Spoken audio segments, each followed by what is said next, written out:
Gallet, qui nous revient donc d'une résidence de 3 mois en France, à la Cité internationale des arts. Et donc la rencontre littéraire de cet après-midi va tourner autour de son œuvre, une pièce de théâtre, encore à l'état de manuscrit, qui s'appelle Hangbei. Hangbei, donc, qui est une reine du Dahomey, qui est aujourd'hui le Bénin, et qui a régné, si je me souviens bien, au début du XVIIIe siècle, de 1708 à 1711. Donc voilà, une pièce qui est aussi d'actualité, avec la question de la restitution des œuvres d'art actuelles au Bénin. J'espère que vous aurez l'occasion un jour de jouer cette pièce à Abomey même. Donc voilà. Et à la modération, monsieur Jean Ketchelet. Je me fais le plaisir d'être là une nouvelle fois avec vous. Voilà, je vais arrêter de parler. Je vais vous souhaiter une bonne rencontre littéraire et un bon week-end. Cette soirée avec le nouveau texte de Difa Kokovi Gallet. Le texte s'appelle Hangbei. C'est Hangbei ou Hangbei? C'est Hangbei. C'est Hangbei. Oui. Alors, une connotation très béninoise. On va en parler tout à l'heure. Je ne sais pas comment un Togolais s'intéresse autant à l'histoire de la royauté au Bénin. Et donc ce soir, je vais vous proposer, si Kokovi Difa Gallet est d'accord avec moi, si vous êtes d'accord vous aussi, je vais vous proposer le déroulé suivant. Je vais présenter l'auteur. Ensuite, il va intervenir pour peut-être quelques lectures d'extraits de sa pièce, de sa nouvelle pièce qui a été l'objet de résidence la dernière fois en France. Et puis, on va discuter un peu sur son parcours, sur les motivations de l'écriture de cette pièce. Et puis, on aura des extraits de lecture qu'il fera lui-même. Il va lire, il lit très bien, il n'est pas comme moi. Moi, je ne sais pas lire à voix haute les textes, ni les textes des autres. Et donc, voilà, présentation de l'auteur. Écoute d'extraits de lecture, discussion, échange, d'autres lectures, et puis après un grand débat sur tout ce que Difa Gallet a voulu faire, présenter avec ce texte Hangbei, qui est, je crois que c'est ta dernière pièce. Hein, Oui, c'est la dernière. Oui. Toute dernière, très bien. Alors, Kokovi Difa Gallet est togolais, il est à Lomé ici. Au départ, il est titulaire d'une maîtrise de sciences économiques à l'Université de Lomé ici. Donc c'est un économiste au départ. Et on va en savoir juste depuis quand il a commencé à écrire et pourquoi. Alors, il est membre, je l'ai déjà dit, membre d'un réseau d'auteurs d'écriture théâtrale qui s'appelle Escale des Écritures. Et depuis qu'il s'est intéressé à l'écriture, je crois que c'était en 2009, si vous êtes d'accord avec moi, c'était en 2009, ou même avant, 2004 au théâtre, c'est en 2004. 2004. Mais l'écriture, généralement, c'est à mes 15 ans, hein, donc c'est vieux. Bon, ça, je ne savais pas, mais on n'était pas là avec toi quand tu avais 15 ans. Hein. Bon. Donc moi, je vais partir de 2009 où tu as eu une bourse Beaumarchais pour faire une résidence d'écriture ou un atelier d'écriture.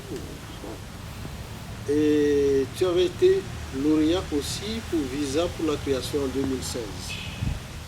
Et tu as participé à plusieurs résidences d'écriture.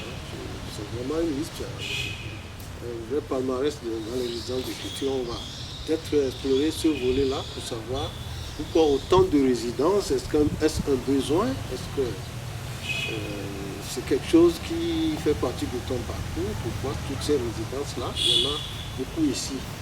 Et donc, Difa Gallet a été lauréat de concours de nouvelles. Il a été une francophone en 2012 avec le code, voilà, et qui a... Le code, c'était une nouvelle. C'est une nouvelle, oui. C'était une nouvelle. Et à l'université de Naples. Donc, ça a été organisé là-bas. Et puis, avec aussi la pomme de discorde, c'était une nouvelle ou... Oui, la pomme de discorde aussi est une nouvelle. Oui, c'est la pomme de discorde que j'ai proposée pour le concours de l'université de Naples. Et le code, c'est le texte qui a été lauréat pour le concours organisé par Fil Bleu, le festival Fil Bleu. D'accord. Voilà. Et donc, tu as représenté le Togo en 2013, le 7e jeu de la francophonie à Nice. Oui. Avec une nouvelle, le Testament. Et ton texte, le Requiem, est finaliste des prix Théâtre RFI en 2016. Et puis, finaliste aussi des Inédits d'Afrique et Outre-mer en 2017. Il y a eu la réserve. Oui, la réserve, c'est une pièce. Oui, c'est une pièce dans Balade théâtrale 3. Et donc là, on est ensemble, Jean Cantibé, toi, moi, Joël, Edouard, Elvis Vouman, Joël Ajavon, on est une dizaine d'auteurs. Voilà. Alors, on va te laisser sur tes parcours et puis je vais signaler quelques écrits de Lucien Gallet au théâtre, et à la poésie et puis à la nouvelle. Donc, on peut avoir des titres comme Un pas avant, qui a été édité en 2018 aux éditions Aoudi. La réserve qui fait partie d'un recueil de pièces de théâtre dans la collection Balade théâtrale 3 aux éditions Aoudi également. Arènes intérieures et qui fait partie d'un projet des livres pour Otamac aux éditions Passage en 2018 en France. Et Peau de Braise qui est également dans Balade théâtrale 2 et bien avant les Balades 3. Des Espérances qui était le résultat d'une résidence. Des Espérances, une balade théâtrale aussi, édition Aoudi en 2013.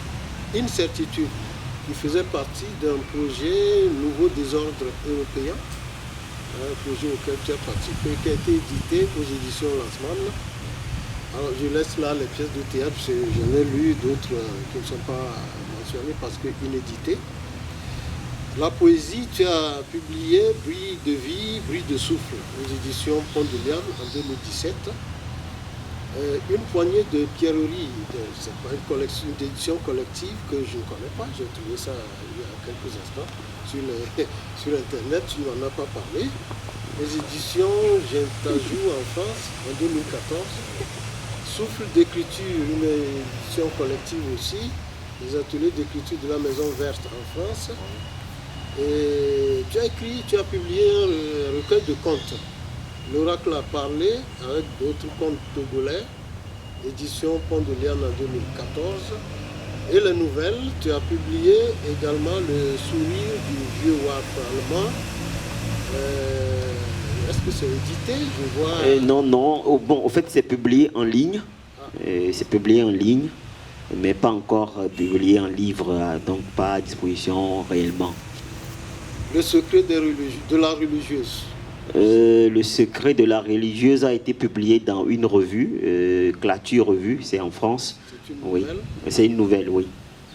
Délit, ivresse, c'est dans une revue aussi. Également dans une revue, oui. Et puis j'ai parlé déjà du code. Et le testament, c'était quoi? C'est la nouvelle avec laquelle j'ai participé au jeu de la francophonie à Nice en 2013, voilà. 2013. Oui. La pomme de discorde, lauréat du concours Napoli Ponta 2014. Les vacances, Togo matin. Alors, ça c'est à Lomé, ici. Saison volée 2013. Oui, Saison volée, c'est un manuscrit, c'est pas encore publié. Donc, voilà. Ben, voilà un peu l'auteur. Je ne sais pas si j'ai tout dit, je ne peux pas tout dire. Bon, tu as dit le nécessaire. Je ne sais pas tout, mais bon, je pense que j'ai dit quand même ce que je savais, Oui. que j'ai voulu partager avec le public ici. Et donc ce soir, nous sommes là pour regarder avec l'auteur, pour présenter un texte qui n'a pas encore été édité, mais qui a eu un bon parcours. C'est Angwe, Oui. une pièce de théâtre dans une écriture qu'on va découvrir tout à l'heure, l'écriture contemporaine. Et j'aimerais, juste avant de commencer, Oui. de voir le texte et le contenu, te poser juste 2 petites questions. Ok. Tu peux répondre ou pas. Mais on va continuer, quoi. Okay. Moi, je voudrais savoir, c'est peut-être ce que j'ai eu comme ressenti, c'est une pièce historique. On parle d'une reine béninoise qui a été éclipsée par l'histoire. On ne sait pas pourquoi, jusqu'aujourd'hui, on ne sait pas trop pourquoi. Souvent, on parle de la colonisation, on pense que c'est la colonisation qui éclipse des choses qui nous appartiennent. Mais là, on se rend compte qu'en fait, l'histoire de cette reine a été éclipsée même par la dynastie royale béninoise. La dynastie des rois a éclipsé ce nom-là. Donc la reine Hangbé a bien été une reine parmi la longue dynastie, la longue lignée des rois béninois. Mais on n'en parle pas souvent. Et toi, tu as pris sur toi de raconter son histoire. Pas son histoire personnelle, mais l'histoire d'une reine qui est passée par là. Et alors, pourquoi c'est la béninoise ou la royauté béninoise qui a attiré ton attention? Au Togo, on a plein de voix dont on ne parle pas assez. Reconnu, les Lapa. Qu'est-ce qui... Oui, c'est une histoire, l'histoire de Hangbé. Bonsoir, cher public, d'abord. L'histoire de Hangbé, c'est une histoire pour moi universelle. Donc, j'ai eu contact avec cette histoire en 2016, hein, il n'y a pas si longtemps que cela. Donc, j'ai fait beaucoup de recherches et j'étais très fasciné. Il y a un aspect de son histoire, un élément qui a suscité en moi beaucoup de choses. Et c'est quoi l'élément qui a fait que j'ai voulu écrire cette pièce-là? Hangbé qui sauve le royaume du Dahomey quand son frère Akaba, donc c'est des jumeaux, est décédé au combat. Elle fait la régence, elle exerce le pouvoir, et en ce moment-là, elle avait son armée d'Amazone, donc c'est elle le numéro 1, si on veut dire, de ce royaume. Et dans ce royaume, les femmes n'héritent pas du pouvoir. Donc le patriarcat faisant, on tue son fils parce qu'on craint que son enfant va hériter du pouvoir. Et en ce moment, elle abandonne, elle démissionne, elle quitte ce pouvoir-là, alors que au Tanté où ça se passe, elle avait la puissance de feu, comme on dit, parce que c'est son armée. Et l'énergie qu'une femme qui a d'abord le pouvoir et une femme qui est mère, on sait l'attachement ou bien l'amour qu'une femme a pour son enfant. Et quand elle se met au-dessus de tout cela et quitte le pouvoir, c'était très intense pour moi. J'ai trouvé cela très poétique et je me dis que c'est pas réaliste, c'est pas réel, c'est pas évident. Donc c'est ça qui m'a poussé à vouloir creuser cette pièce-là, à en faire une fiction. Bien sûr, ça va être mon regard. C'est ça qui m'a poussé à écrire, à travailler là-dessus. Parce que c'était, pour moi, ça n'a pas de sens. Et cette force-là est surhumaine pour moi, parce que le réflexe qu'on a d'instinct, même après avoir réfléchi, quand on peut agir, on n'hésite pas. Donc c'est cela, ce geste qu'elle fait dans toute sa puissance, qu'elle accepte lever le pied, comme on dit. Et c'est ça qui m'a poussé à écrire. Et c'est une histoire d'aujourd'hui, contemporaine pour moi. C'est une histoire contemporaine qui parle de la famille, qui parle du pouvoir, qui parle de l'amour aussi, pour celui-là qui peut-être m'a fait du mal, à un point où, bon, je peux ne pas me retenir, mais j'arrive à me retenir. Et donc c'est ce surpassement, comment on arrive à se surpasser. Et c'est peut-être pour l'exercer moi aussi, parce que ce n'est pas une qualité répandue, hein. Voilà, c'est ce qui m'a poussé à travailler sur la pièce. C'est ma première pièce historique, il faut le dire. Auparavant, je n'avais jamais écrit et traité de ce sujet-là. Donc, voilà. Alors, moi, deuxième question, je t'avais dit que j'ai deux petites questions. Oui. La deuxième question, alors, il s'agit là d'une personnalité de l'histoire, de notre histoire, de l'histoire du Bénin, d'une reine africaine. Alors, je voudrais savoir, est-ce que c'est la reine, personnalité de l'histoire politique qui t'a vraiment attiré, ou c'est la femme? Parce que c'est quand même une femme, et c'est rare, une femme reine qui fait partie de l'histoire et qui est là, qui a été occultée, mais qui est là. Est-ce que c'est la femme qui t'a poussé à vouloir parler d'elle, ou c'est la reine? Il y a un peu de tout ça. On ne peut pas dissocier d'abord la femme de la reine, ni de la mère, puisque elle est en même temps tous ces éléments-là. Oui, parce que dans la pièce, il y a le côté la mère, Oui. il y a la reine, Oui. il y a la femme. Et il y a l'Amazone aussi. Oui, oui. Et pour moi, c'est le barycentre de tous ces éléments-là. Parce que, je venais de le dire tantôt, on voit une mère qui perd son enfant. Ce qui arrive à une mère qui perd son enfant, ce n'est pas facile. Même si c'est de mort naturelle, on n'oublie jamais. C'est un lien assez difficile à rompre. Et quand elle a en même temps vraiment savoir se contenir, se retenir, et donc c'est l'ensemble de ces éléments-là.